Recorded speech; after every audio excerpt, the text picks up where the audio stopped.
नमस्कार सांग मैंने जय जगन्नाथ मु आपको स्वागत करुच्ची मोर आउ गोटे नुआ और फ्रेश वीडियो रे। तो आज हूँ जागर जागर उपलक्षे समस्त को शुभेच्छा और शुभकामना। प्रभु भोला शंकर समस्त जीवन में सब खुशी रखु समस्त भल रखु। तो चलतु आज daily routine daily video start करवा। आज दिन सारा कौन हो वीडियो शेयर कर जागर ये मोर रूम पूरा सका पोछा पोछी चलती तो काल रात टाइम है से लगी मत एवं पोछा पोछी करा पड़ी। तो चलते पोछा पोछी कर रेडी हवा मोर सब काम सरीगला। तो बर्तमान मु पूरा बाहर रेडी होगी मंदिर जावाई। तो आज भल दिन में जागर पड़ी मोर छुट्टी अच्छी ड्यूटी टेंशन नहीं। तो संडे आबे जाऊँ मंदिर तांकर भी ऑफ अच्छी तो सी आस मत नापी। तो आम सांग होना मिसिकी मंदिर जीवु। तो मुझे भिडियो स्टार्ट करची। तो बाटर जाऊँ देखुचु कौन कौन सब हो। तो मिसिकिना जाऊँ मंदिर जीवु पूजा करदेकिना पलि आसबू। आज तो दिन सारा उपास एबे टिके दर्शन करके भोग नहीं पलि आसबू। चलतु जा जाऊँ मिसिकिना मंदिर दर्शन पाई महाशिवरात्रि चलो मंदिर जाओ जाओ चलाओ जाओ चलो जाओ जिया जिया जिया हेलमेट बिना हेलमेट रे मंदिर गोटे धर फाइन पड़ो फाइनाल कि आम जीवन आम तो यार भितर पलू चला चला चला केते भीड़ चलची रो नहीं जा मंदिर गोटे बढ़िया लगे। हाँ बा लाइन में जा पड़ो हाँ ठीक है हाँ संघर्ष पर वर्तमान आसिक पहुँचे मंदिर भितर ठाकुर पूजा कर यज्ञ चली देखो यज्ञ बहुत सुंदर भाव चलती। तो मंदिर भितर आज जागर सब एमती प्रोग्राम चलती आ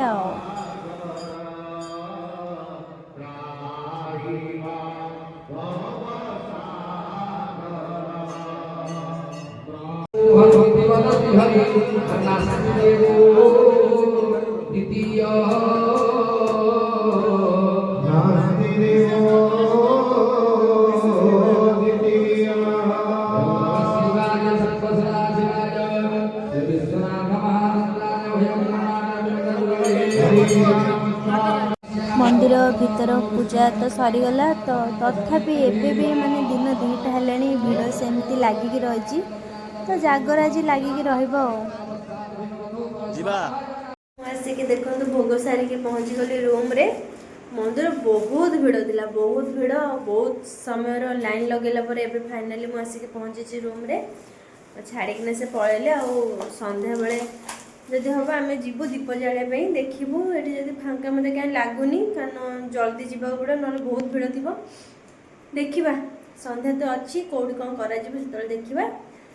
एबे तो आसिक हो गला 1:30 तो मुझे जाऊँ टे रेस्ट नेबी तापर संध्या बेले कौन हो मन सहित सेयार कर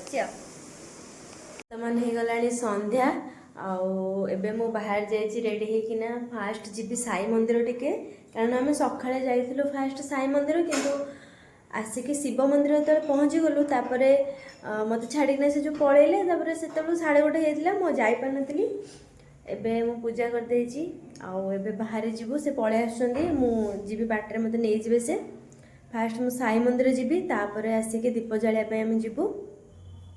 तो ये चलते जीवा आम फास्ट साई मंदिर लाइट फाइट अफ कर देना पलैया चलन जीवा मन आसिकिना पहुँची गले मो ड्राइवर ड्राइवर तो ड्राइवर कहलु ड्राइवर सकाळे नहीं नथिलो साई मंदिर सकाळ नहीं नथिलो साई मंदिर बाटरे गला थाना से पड़ पड़ जिया पड़ ट्रैफिक गला ठे फाइन पड़ चलो एबे जिया हेलमेट नथिला हां एबे जिबा तो जीवा साई मंदिर रे टे दर्शन कर सारा पर ତାପରେ ଆମେ ଯିବା ହେଉଛି କେଉଁଠି କହିଲୁ ମନ୍ଦିରଟେ ଯିବା। ମନ୍ଦିରଟେ ଯିବା ଦୀପ ଟିକେ ଜାଳିବା। କେତେବେଳେ ମହାଦୀପ ତ କେଉଁଠୁ ଲିଙ୍ଗରାଜରେ 10ଟା ବେଳେ ଆମେ ତ ଲିଙ୍ଗରାଜ ତ ଆଜି ପ୍ରବଳ ଭିଡ଼ ହେଇଥିବ ଯାଇପାରିଲିନି। ଲିଙ୍ଗରାଜ ଯଦି ହେବ ଯିବା ପରେ ଯିବା ଆଉ। ପରେ ଯିବା ହଉ ପରଦିନ କାଲି ଦେଖିଆ। ପରଦିନ ଆଡ଼କୁ ଯିବା। ତା ଏବେ ଯିବା ଚାଲେ ସେଠି ଯାଇ ଦୀପ ଟିକେ ଜାଳିବା। ଦୀପ ଜାଳିକି ଆସି ତୋତେ ଛାଡ଼ିବି ରୁମ୍ରେ ମୁଁ ଯିବି ପୁଣି ପଣା ଟିକେ ଦେବୁ ଟିକେ କରିଦେବୁ ଟିକେ ପଣା ଟିକେ ପକେଇଛୁ କାଲି ଯେଉଁ ଛେନା ଫେନା ସବୁ କିଣିକି ରଖିଛୁ କାଳେ ହଁ ମୁଁ କାଲି ସବୁ ଆଣିଦେଇଛି। ହଉ କରିଦେବି ତମେ ନେଇଯିବ ତମ ପାଇଁ ତମ ରୁମ୍ ପିଲା ପାଇଁ ଆଉ। ହଉ ଠିକ୍ ଅଛି ଚାଲ ଯିବା ଆଉ। ଚାଲ ଯିବା ବସ ଗାଡ଼ିରେ। ହେଲମେଟ୍ଟା ପିନ୍ଧିବା ନହେଲେ ହେଲମେଟ୍ ନ ପିନ୍ଧିଲେ ପୁଣି ଫାଇନି ହେଲୋ ବୋପା। ହଉ ଚାଲ। ତ ଆମେ ଏବେ ମନ୍ଦିର ପାଖରେ ପହଞ୍ଚିଲା ପରେ ସାଇ ମନ୍ଦିର ପାଖରେ ସାଇ ମନ୍ଦିର କେତେ ସୁନ୍ଦର ହେଇଛି ସାଇ ମନ୍ଦିର ପାଖରେ ପହଞ୍ଚିଲା ପରେ ସେ ଯାଇଛି ଧୂପ ଆଉ କ'ଣ ଦୀପ ଆଉ ଭୋଗ କ'ଣ ଆଣିବା ପାଇଁ ଯାଇଛି। ଏଠି ଆଉ ହର ଆଇଛି ହରପ୍ରିୟା ଆଇଛି ଯାଇଛି ଆଣିବାକୁ।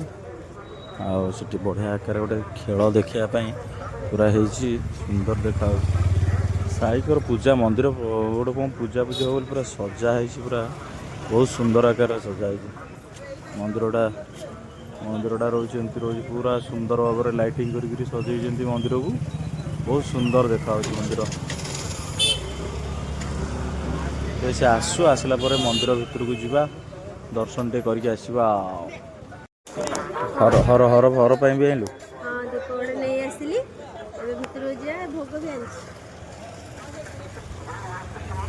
ଘର ପାଇଁ ବି ଆଣିଛି। ଚାଲ ଯିବା।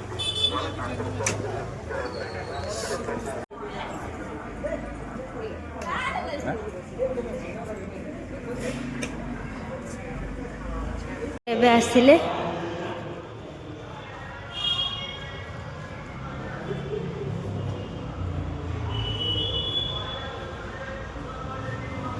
ଏବେ ଆମ ଦର୍ଶନ ସରିଗଲା। ମନ୍ଦିର ଦର୍ଶନ ସରିଲା। ଏବେ ମୁଁ ବାହାରି ଯିବା ଶିବ ମନ୍ଦିରକୁ। ହେଇଗଲା ଏଠି ଭୋଗ ବି ହେଇଗଲା। ତ ଚାଲନ୍ତୁ ଯିବା ଆଉ। ସରିଗଲା ଦର୍ଶନ। ଇଏ ଆମର ଗୋଟେ ପିଲାଟା ପଛରେ ଆଉଛି। ଆମର ଗୋଟେ ତ୍ରିଶୂଳ କରିଦେଇଛି ମୁଣ୍ଡରେ। ଶିବଙ୍କର ସବୁ ଆଶୀର୍ବାଦ ନେଇଯାଇଛି ଆଉ। ଏଇଠି ଗୋଟେ ଗଣେଶଙ୍କ ମନ୍ଦିର ଅଛି। ଗୋଟେ ଗଣେଶଙ୍କ ମନ୍ଦିରଟେ ଯିବା। ପ୍ରବଳ ଭିଡ଼କୁ ଆଜି ଚାଲିଛି। ସକାଳେ ତ ଦେଖିଥିଲେ ସେଇ ହିସାବରେ ଯଜ୍ଞ ଚାଲିଛି ପ୍ରବଳ ଭିଡ଼। ଏବେ ଦୀପ ଜାଳିବା ପାଇଁ ଆସୁଛୁ। ଦୀପ କିଣିଲା ପ୍ରବଳ ଭିଡ଼ ମନ୍ଦିରରେ ଯେ ଦୀପ ଜାଳିବା ପାଇଁ ଜାଗା ନାହିଁ। ଛୋଟ କଲୋନୀ ଭିତରେ ମାନେ ସୋସାଇଟି ଭିତରେ ମନ୍ଦିର ରାସ୍ତା ଅଛି ହେଲେ ମନ୍ଦିର କିଛି ଏମିତି ରହୁଛି। ତ ଆପଣମାନେ ଦେଖିଲେ ମନ୍ଦିର କେତେ ଭିଡ଼ ଅଛି। ହେଲେ ବି ଭିଡ଼ ସତ୍ତ୍ୱେ ବି ଆମକୁ ପଛପଟେ ଟିକେ ଜାଗା ମିଳିଥିଲା ବସିବା ପାଇଁ। ସେଠି ବି ଦୀପ ଜାଳୁଥିଲେ ତ ଆମେ ସେଇଠି ବସିକିନା ଦୀପ ଜାଳିଲୁ ଆଉ। ମନ୍ଦିର ଆଗ ତ ବହୁତ ଭିଡ଼ ଥିଲା କାରଣ ଟିକେ ଲେଟ୍ରେ ଆସିଲୁ ବୋଲି ତ ଏଇଠି ବସିକିନା ଦୀପ ଜାଳିଲୁ। ପୁରା ଏଇଠି ସେ ମୋବାଇଲ ଦେଖିଲେ ହିଁ ଭକ୍ତି କରୁଛନ୍ତି। ନା ସେମିତି କିଛି ନାହିଁ। ଚାଲ ତ ଆପଣମାନେ ଦେଖନ୍ତୁ ଦିନ ସାରା ଯେଉଁ ଭକ୍ତମାନଙ୍କର ଯେଉଁ ଏଇଟା ହୁଏ ସେଟାର ଅନ୍ତ ଘଟିଛି। ଯେଉଁମାନେ ବି କାଷ୍ଟରେ ଥିଲେ ଯେଉଁମାନେ ବି ଜାଗର କରିଥିଲେ ଆଜି ତାଙ୍କର ଏଇ ମୁହୂର୍ତ୍ତ ପାଇଁ ଯେଉଁମାନେ ଅପେକ୍ଷା କରିଥିଲେ ସେଇଟା ହେଇଯାଇଛି। ତ ମହାଦୀପ ଏଇଠି ଉଠିଗଲା। ତ ସବୁ ଭକ୍ତମାନେ ବହୁତ ଖୁସି ଥାନ୍ତି ଏଇ ଟାଇମ୍ରେ। ଆମେ ବି ଖୁସି ଥିଲୁ।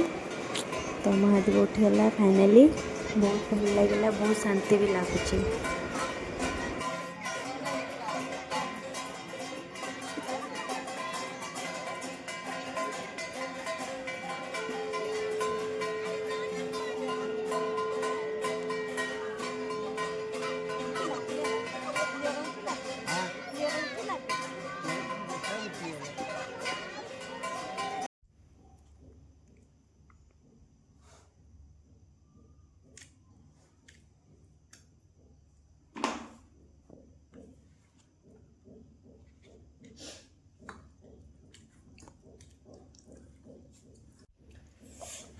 ତ ମନ୍ଦିରର ମହାଦୀପ ଉଠିଗଲା।